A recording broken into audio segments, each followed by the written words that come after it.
What's good, everybody? Welcome into Daily Betslip on Monday, July 11th. He's Reed Wallach. I'm Ben Heisler. It's great to have you guys with us to start off the week.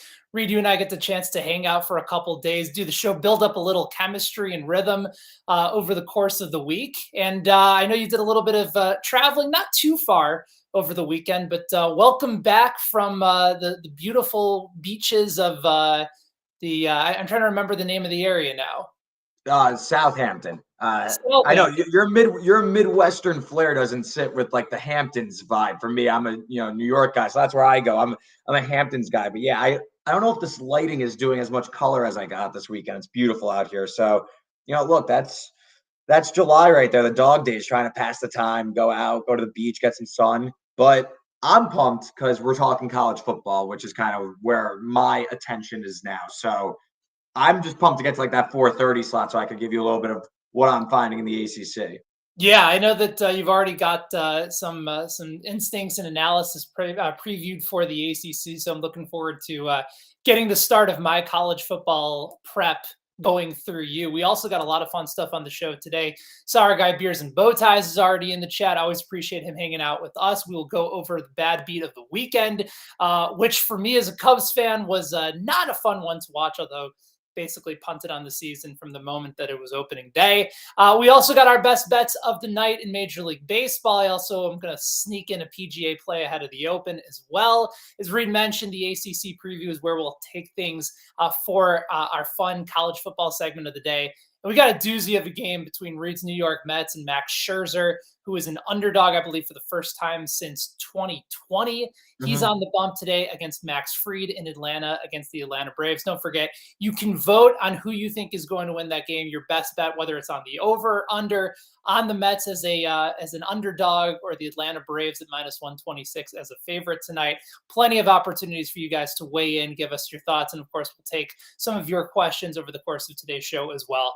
But Reed, I have to start off by saying I don't know how often you've been betting on any Dodgers games or Cubs games, but more often than not, I would hope that you've been betting on the Dodgers and probably steering clear from the Chicago Cubs. They made it interesting on Sunday. And listen, as someone who will, that's been my team since childhood, and this was like the first year in several years that I got rid of the MLB equivalent of League Pass. I just couldn't do it this year. I just knew they were going to be terrible. Didn't want to have to spend plenty of my weeks watching a terrible baseball team play. But they made it interesting on Sunday on the road against Los Angeles. They go ahead, get a grand slam in the first inning, score 5 runs off of Julio Urias, outstanding pitcher, worst first inning of his career.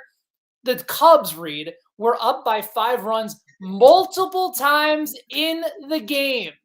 And you know what the final score ended up being? Dodgers. I imagine the Cubs lost. Yes, not only did they lose, but they also lost on the run line, 11-9. The final. Freddie Freeman ended up driving in both the tying run as well as the go-ahead runs in that game as well. For anybody that just thought, you know what, it's getaway day, it's Sunday, I'm going to take the Cubs on the run line at +1.5, and to watch 2 5-run leads just move out of the air just like that had to be a bit of a heartbreaker. I don't know if it necessarily falls into the bad beat category, but a heartbreaker nonetheless for anybody betting on Chicago. That hurts.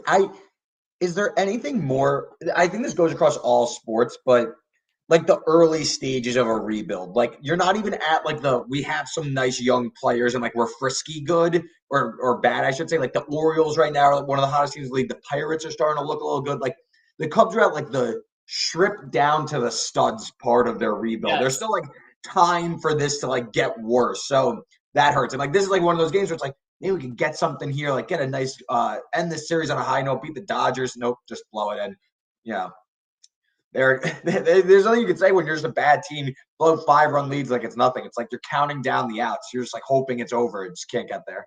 Right. Like, I mean, the MLB draft is Sunday night, so I can start looking forward to a bunch of guys that I've never heard of before. And, maybe 5 years from now, I might have an opportunity to see him. Like, what could be better than that? Yeah, your kid will get like a youth large jersey of the guy you're going to draft in the first round on Sunday night. Exactly. Yeah. No, I mean they get the beauty of choosing between either the Chicago Cubs to root for or the Kansas City Royals. Like Yeah. maybe it'll be like in the mid 2010s when both of them were really good at the same time and both of them won World Series in consecutive years. Like that would be pretty cool. And That'd then be they might cool. actually have a hard time deciding. Yeah, no, I mean, again, 10 years from now, I can't wait to have this conversation with, you and your sons on like what jersey should we get? Who is it going to be? So I am looking forward to that. I'll put it on my Google Calendar right now. All right, go ahead and add it on. I'm looking forward to that conversation. I guess 10 years from now. Oh my God, I'm going to be. I mean, I'm already old now, but I'll be even more old, I suppose, by the time that Yeah, time at rolls that around. rate, my kids You'll will still join be in a on the young gun. conversation. Yeah, you'll still be a young gun going out to Southampton, just living the dream. Like that. Just you're not going to age, man. It'll be what a life. What an absolute life. So, bad beat of the day. Obviously, a brutal one for anybody taking the Cubs side.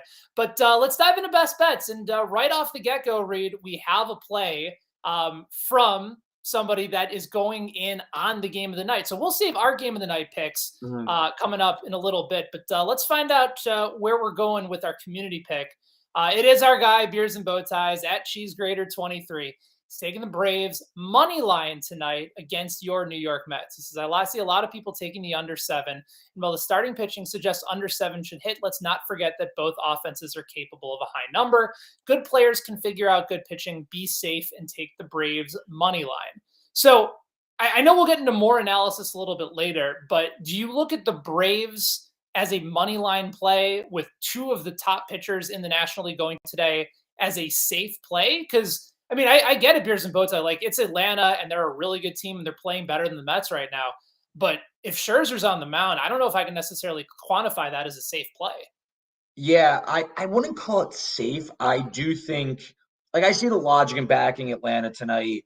If I'm not mistaken, they've won 9 straight games free to start it in.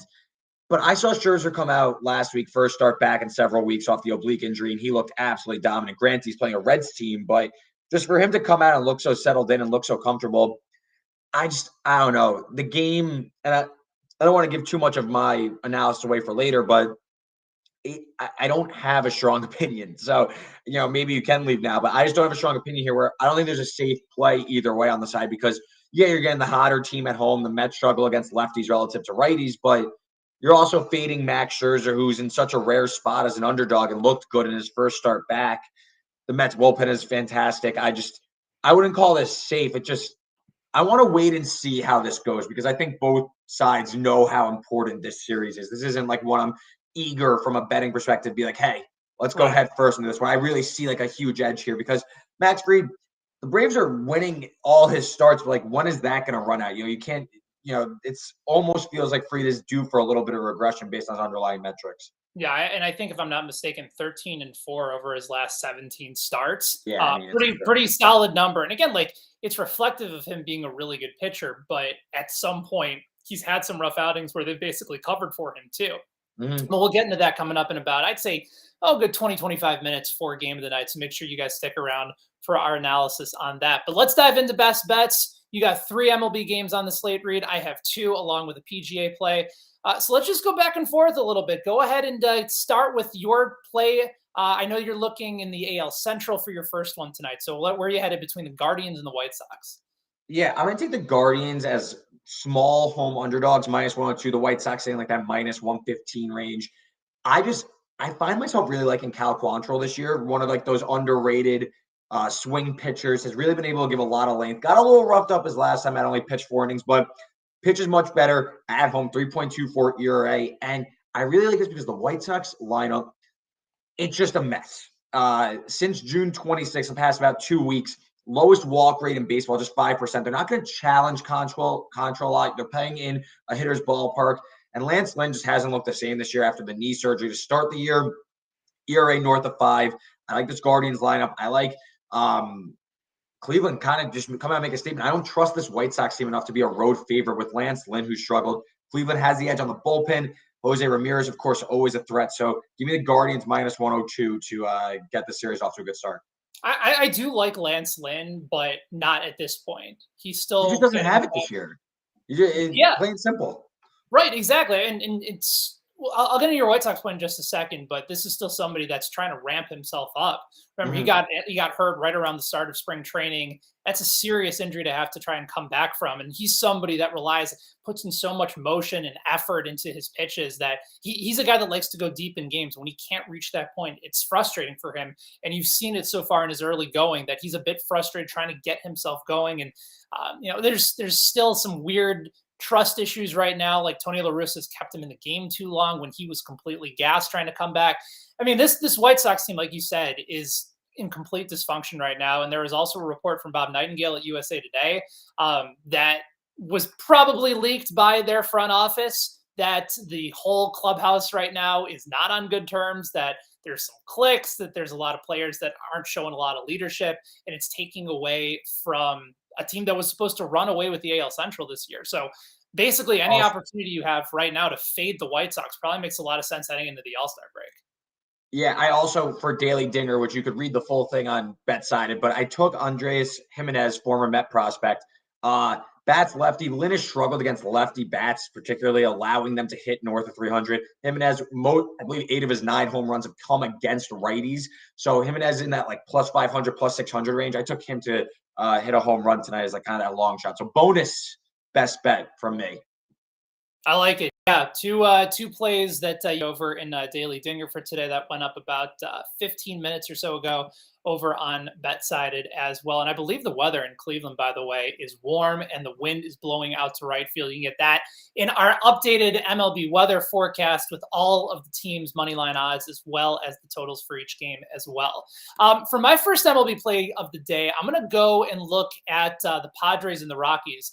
It's actually a game that I know that you're going to talk about in just a second, but let me focus on one player in particular, and that's Chris Bryant, who has been red hot since the beginning of July.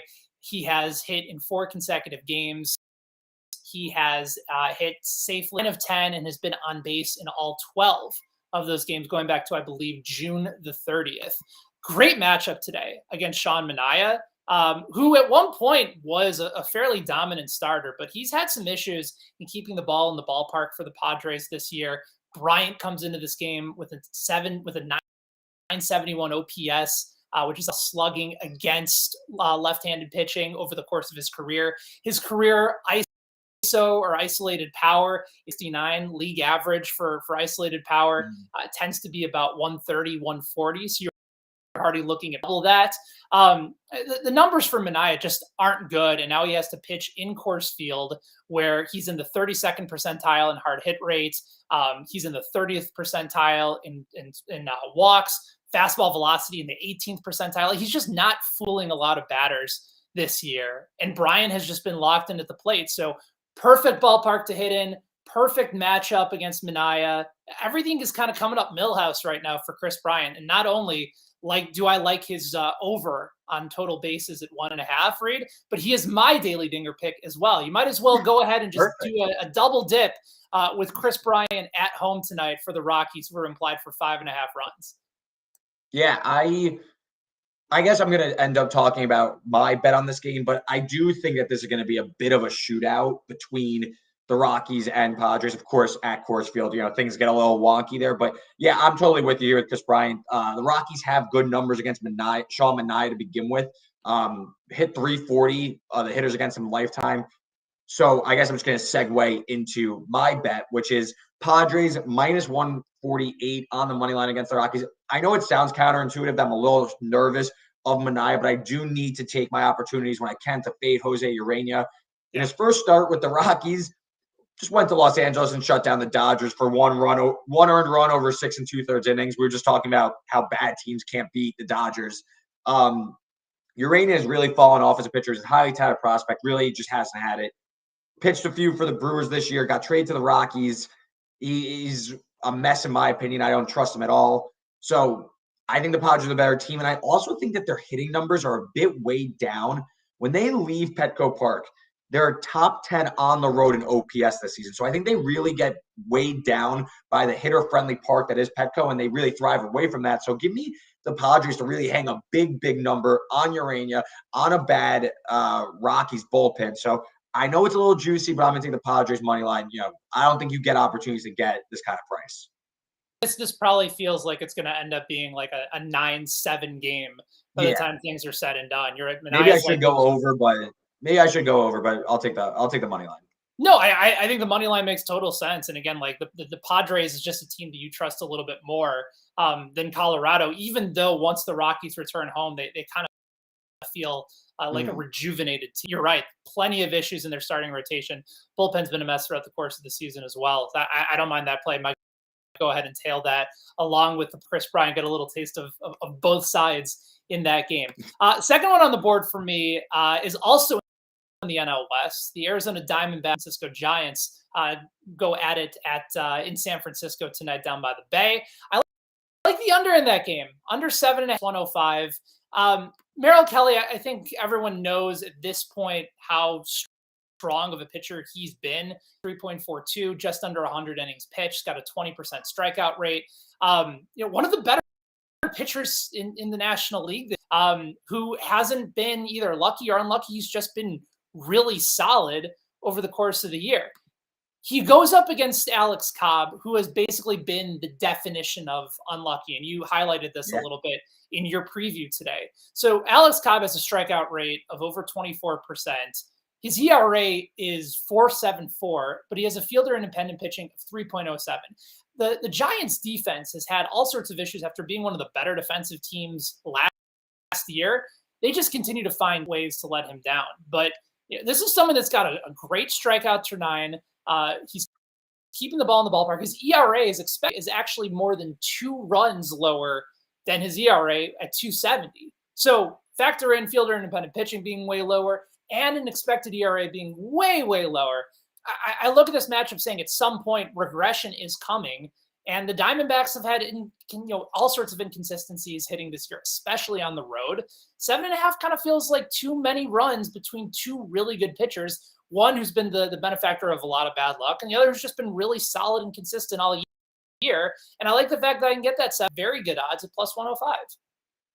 Yeah, also have a bet on this game, but yeah, I see what you're saying with the under. I think that Merrill Kelly, I've been kind of on him a lot this year, and I think you got to take advantage of this. I mean, Arizona has been like a sneaky, I would call it frisky team, hanging around with a lot of better competition. You're getting Kelly, who has been their best pitcher at plus money, even as a home underdog constantly. And, I'll just get to it, but I have the Diamondbacks plus 135 as my next best bet.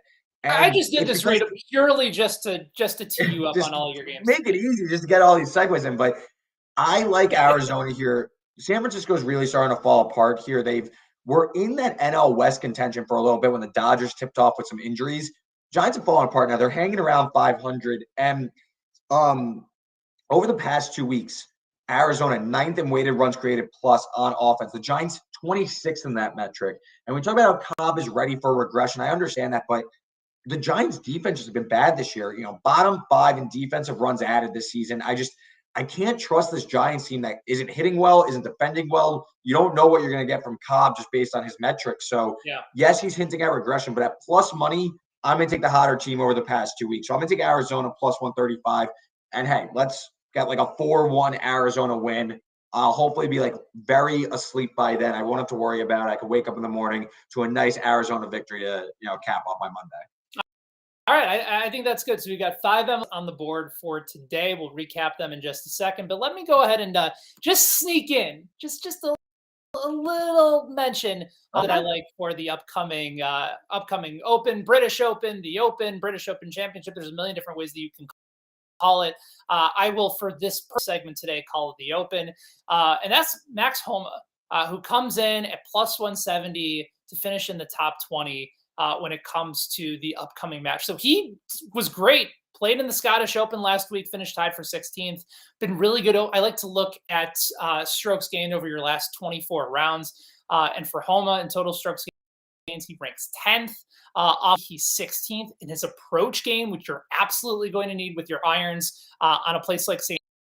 Andrews. He is 3rd over his last field. His putting has been top 15. And he's somebody that has 3 top 20 finishes in his last 3 rounds, has been competitive in pretty much all of them. US Open, Very difficult course. Yeah, he finished tied for 47th. Charles Schwab, another challenge, but he finished tied for 23rd, right outside the top 20. So 3 out of his last 5 finished in the top 20 and played well in Scotland a week ago. He has, if you want to go ahead and sprinkle a little bit on him to win it, he comes in at 80 to 1. So this is somebody that I just don't feel is getting enough recognition for really solid, consistent golf over his last 24 rounds. He's one of the better players on tour, Reed. And the fact that you can get him at plus odds that high to finish in the top 20, which he has done fairly consistently, I like him in a major. I like him to continue to keep that streak going this upcoming week over at St. Andrews. Yeah, home has been in great form. And this is a course that, in my light research, I know you could go a little, go low here. You could get going. And Homa has that capability to really, put a low number in the scorecard. So I think getting someone with that type of ability to not even win, just, be relevant, be in the mix a little bit. I like it at plus money. All right, so there you go. Let's take a look at our bets on the board for this Monday. Reed is going with the Cleveland Guardians, very short favorites at home against the Chicago White Sox at minus 102. He also likes the San Diego Padres. The Friars are minus 148 on the road against the Colorado Rockies. And staying in the NL West with the Arizona Diamondbacks as a dog, plus 135 against the San Francisco Giants. On the other side, I like Chris Bryant of the Rockies to clear over 1.5 total bases. I also like the under 7.5 between the Diamondbacks and the Giants. Reed and I thinking fairly similarly today, even though we're doing different bets for different games. And then sneaking in a golf play as well, Max Homa to finish top 20 over at the Open in St. Andrews. The birthplace of golf should be an outstanding tournament from Thursday through Sunday. And of course, we'll have plenty of coverage for you all throughout the week. Our guy, Joe Summers, has been doing an awesome job over at BetSided, giving you his power rankings for the week, as well as his best bets and everything else you need to know, or some dark horses, sleepers, all that you can find over at BetSided as well. But let's take the conversation a little bit further down the road besides this week, and that is the start of college football season. We are anxiously awaiting, getting everything ready to go. I personally cannot wait to fade Clemson every game. And by fade them, I mean I'm probably just not going to bet on them in any sense, not bet against them because they're going to find some way to go ahead and take me down. But Reed, give me a general overview of how you're handicapping the ACC. Obviously, really good season last year for a team like Wake Forest, a down year for Clemson. When it comes to sort of storylines and numbers that you've noticed from the very beginning for the ACC, what has jumped out to you in particular? Yeah. So if you want to see my full conference overview, I placed over win total and an under win total. I'll get you. But if you want to read all that, go to BetSided College Football tab. It's all there as well as a few other conferences. But I guess the biggest storyline is at the top, right? Clemson last year fell off, still put together a great season, 10-3, based around their unbelievable defense, but they were held back from really doing much, I guess, big picture wise because of failing quarterback play and injuries on the offensive line. Well, out is offensive coordinator Tony Elliott and defensive coordinator Brent Venables. And Dabo Swinney's going with this Clemson program is going to basically kind of rebuild itself from within. Dabo promoted Brandon Streeter, who's going to have his first Power 5 offensive coordinator job, as well as Wes Goodwin on the other side. So in terms of what we're going to see, I guess it's going to be more of the same, but this is two, relatively green coordinators coming in and Dabo running his CEO-like approach. But it comes and goes with DJ Ugungalale, right? Like last season completely fell apart, couldn't get the ball downfield, no separation on the outside. Clemson kind of played themselves out of contention pretty fast. Week 1 loss to Georgia, kind of just never really got on track. I can't bet on them as an odds-on favorite to win the ACC. Are they the most talented? Yes, absolutely. Murphy and Breeze are back on the defensive line. Going to be unbelievable there. The defense will carry them, but if DJ and this offense is going to be middling again, they're not getting back to the ACC championship game. The schedule does them no favors at all. I mean, I'll rattle off right now, but they go at Wake, followed by North Carolina State, and then back-to-back road games. I can't even read my own notes, but they go back-to-back road games against BC and Florida State. That's all just to start ACC play. And then on the back end, they have to go to Notre Dame. They have Louisville and Miami as well on the schedule. I mean, this schedule is as difficult of an ACC schedule you could get, can they win them all? Yes, absolutely. They're Clemson. They're incredibly talented. But from a futures perspective, there are way too many landmines along the way that they could run into trouble. If I were, looking to bet this market, I'm looking at the other side, and that's kind of my segue into the next kind of storyline, which is Miami. They hire Mario Cristobal from Oregon, a bunch of money going into the program, a lot of transfers. Tyler Van Dyke took over as starting quarterback after De'Ara King went down. He's getting some Heisman love, some first-round draft pick buzz. I'm still waiting to see on Miami, but I do think there's some value in taking them to win the Coastal Division at plus 150. I haven't bet it yet because I kind of want to see some more, I got to do some more work on this. But you just look at the Coastal Division, Pittsburgh. They lost Kenny Pickett to the first round. They lost Jordan Addison to USC. They actually get from USC Keaton Slovis, who I do not think very highly of. What's Pitt going to be? Virginia, they got the Clemson offensive coordinator, Elliott. North Carolina loses Sam Howell. Virginia Tech is in the first year of a rebuild. So I think that we're going to see some transition there. In Miami, to me, at plus 150, that's a that's a number I'm kind of leaning towards. Haven't bet it yet, but Miami, I think, is set up for upside. And I am kind of steering clear of Clemson in this futures market. Just at minus 130, it's way too steep for me to really get involved, just with too many questions on offense. All right, so let me ask you a follow-up about Clemson then, because they are at 10.5 for their projection on wins this year. Like you mentioned, minus 130 to go ahead and win the ACC. My question is about DJ Wheel, and you're going to have to help me with the name. DJ. One more time. Let's work this out together. I don't even know if I say it right. I'm pretty sure I say it right. Last year I knew it for sure. Ugugalale. Ugalale. DJ sure. Ugalale. Okay. Sure. All right. And I'm sure anybody that's watching will absolutely correct us on the pronunciation. But what gives Clemson, after he had such a terrible year, the confidence that all of a sudden he's going to pick it up this year? Is it because when he filled in for Trevor Lawrence a couple seasons ago, he was dynamic? Was he just because he was, a heavily recruited player? Is it that they don't have any other better options that they could have gone out of the transfer portal? Why is there still all this belief that DJ can turn it around this year after struggling so much for so long last year? I wouldn't say it's a ton of confidence. They do have one of the top recruits coming in, Cole Klubnik. Might butcher that name as well, but Klubnik's in, so he could take over. The offensive line had a ton of issues last year in terms of injuries and stuff, so better health there. Towards the end of the year, they started to find a running game with Shipley and company, so maybe that kind of helps open it up a little bit. But again, there's some serious question marks, and that's why I can't get there. Clemson is still going to have the best defense in the ACC, but can this offense really carry them through? I mean, I like Wake again this year. I think that's and that'll become my last point before I move on. But Wake Forest, it seems to watch. North Carolina State brings back a ton of returning production. Like I said, Miami has upside. So there's and Louisville with Malik Cunningham. I mean, the list goes on and on. The ACC, I wouldn't say is a bunch of world beaters per se, but there's a lot of dangerous teams that could get you on the wrong night. And if Clemson's offense and Ugugalale, maybe he gets benched early in the season and there's a shorter leash, but I can't confidently back them as an odds-on favorite to run through the ACC because it's not there anymore. They don't have that kind of respect in the market. Respect to me, at least, they do in the market. I just don't see it right now. I gotta see the product first. You mentioned Wake, and I think last time I checked, they have the same win total projection as Miami, which is another team that you talked about their upside. They're both at 8.5.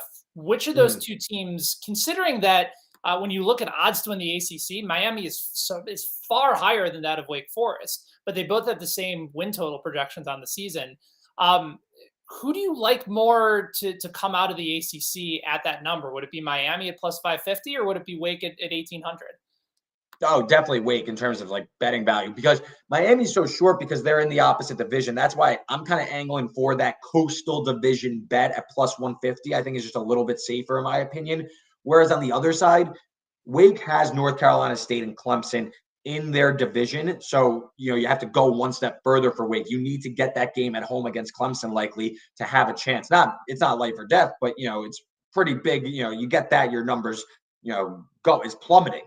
So to me, Wake is a team that has a ton of options back on offense. They bring back their entire offensive line and Sam Hartman, who threw for north of 4,200 yards last year.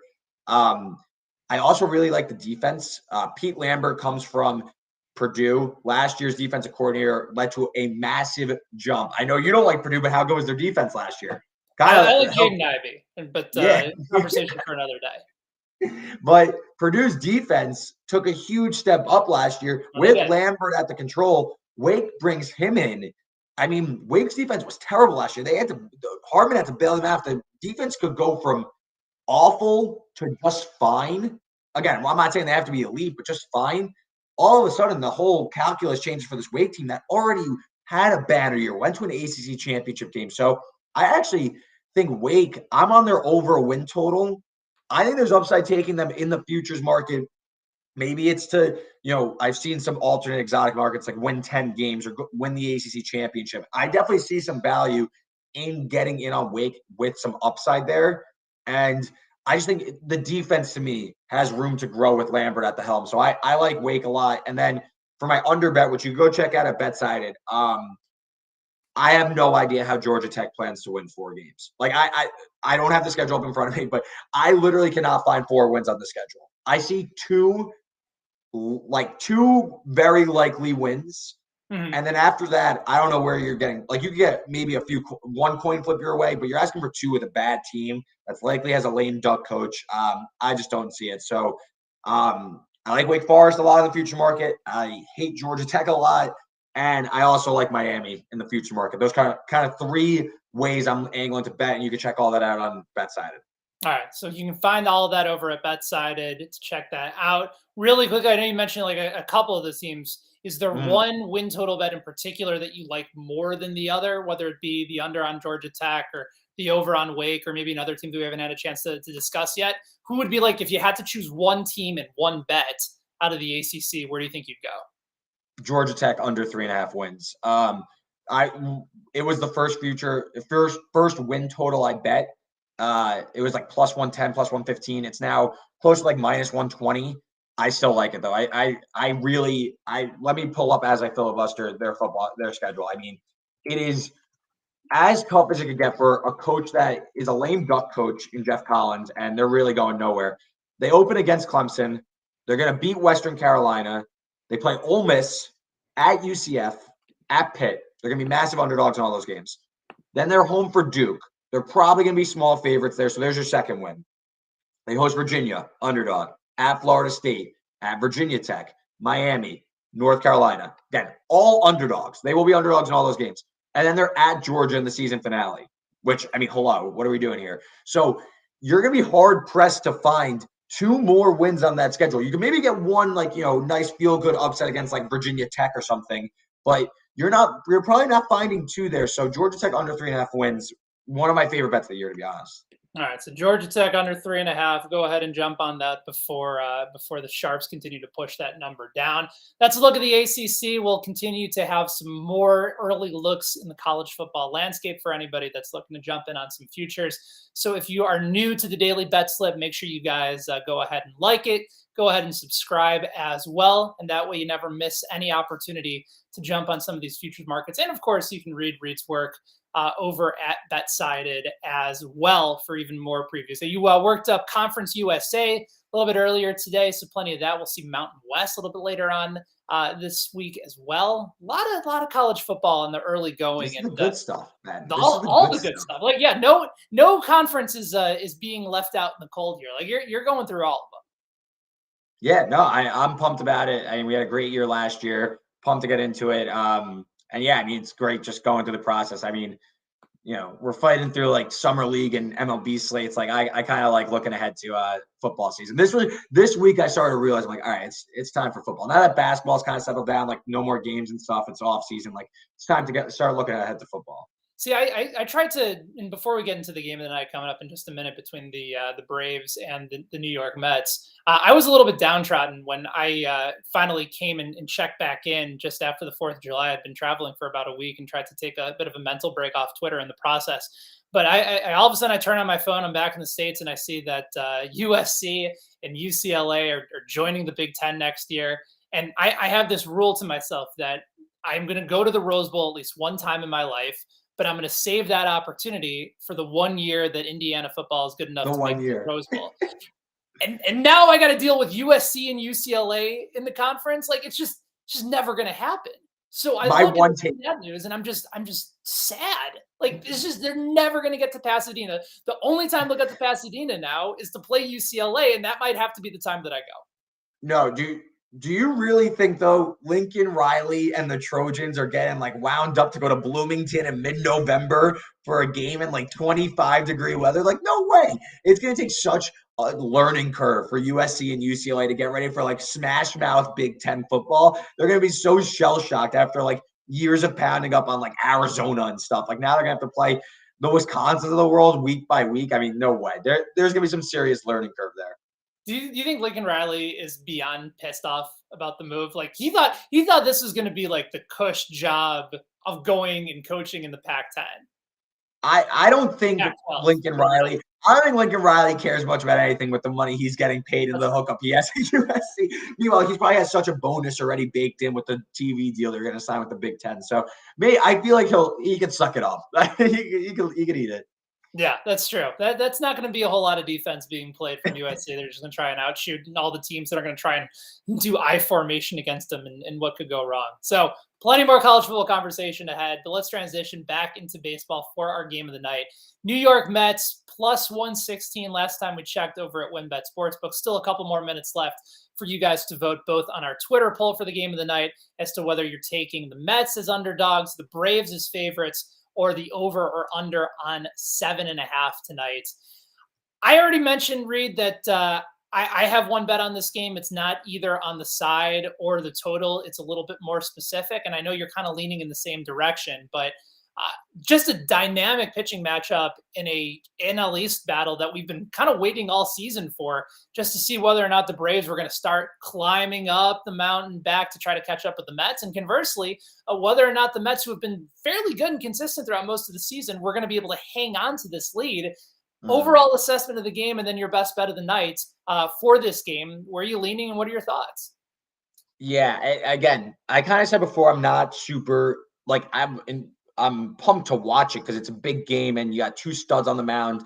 But like from a betting perspective, I don't see a ton of value. I think that listen, the Braves were 21-6 in June. They had a 14-game win streak. I mean, this team is hitting on all cylinders.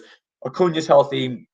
The pitching staff has been fantastic. The bullpen has been like top 3 in the MLB since, outside the first month. So again, this is a really hot Braves team. I've been saying I'm not panicking if I'm a Mets fan because it's not that the Mets are playing bad. The Mets still are right in the mix for the best record in the National League. It's not that you can't help that a team is just going absolutely thermonuclear for the past 6 weeks. And what are you supposed to do? The Mets haven't even played them. They still play the Braves upwards of 15 times this season, so including a 5-game series later next month. So, this division is far from settled. And as the Braves are a World Series championship team, I'm still not concerned, but listen, the Mets have answered the bell every single time this season. They have done what they've had to do.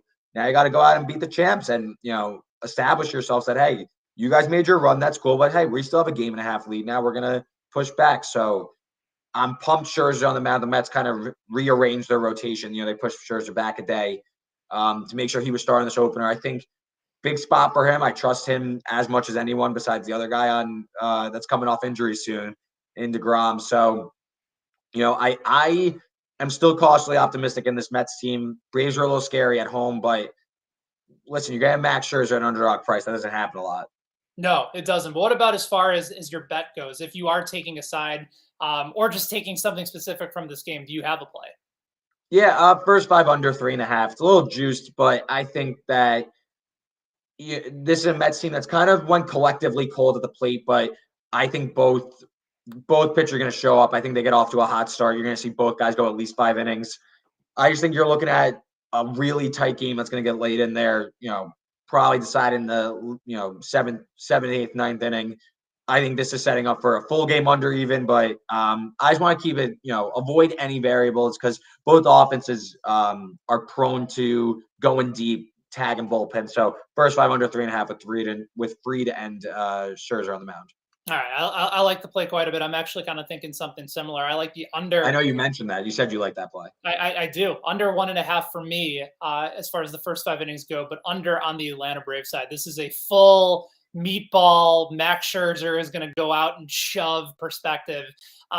Just because there's a lot that he can use. He's already a bit nuts when it comes to trying to find whatever competitive edge that he can find. And the fact that Max Fried is in the All-Star game, he's not. That's something that he can use. The fact that Scherzer is an underdog, which I believe it is for the first time since 2020, is something that he can use. And I saw this stat from Steve Mankinen over on Twitter, and I want to make sure I give him credit for it. So Scherzer at one point today was a plus 123 underdog. He's no longer above plus 120, at least at WinBet and a handful of other sports books. But in the last 7 seasons, Max Scherzer has been an underdog of more than plus 120 10 times. His record in those games is 6-4 at plus 4.7 units. That's a real good return on investment. And especially considering this is the opportunity as to why the Mets brought him in. I like the fact that at least for the first 5 innings against the Braves lineup, that can be a little bit hit or miss. I know that they've had some solid games over the last, you said, several weeks, but they can still go cold at the plate, especially with somebody like Scherzer on the mound first couple times through the order.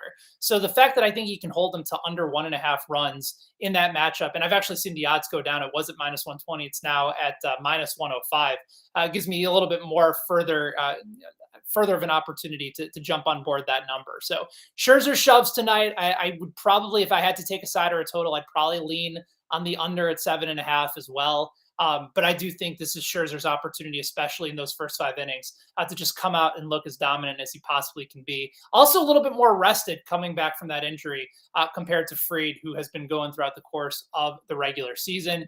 Unfortunately, Reed, the community has spoken.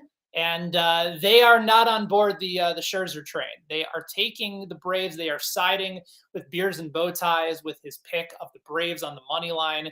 That is the play of the night from the BetSided community. They are taking Atlanta as the favorite at home with Max Fried on the mound. You want to fade the public sometimes, but that's not what we do on this show. We have to embrace it, and that's where they've decided to go tonight, Reed. Yeah, I won't take it personally. Listen, Braves are hottest team in baseball, but go Mets, go.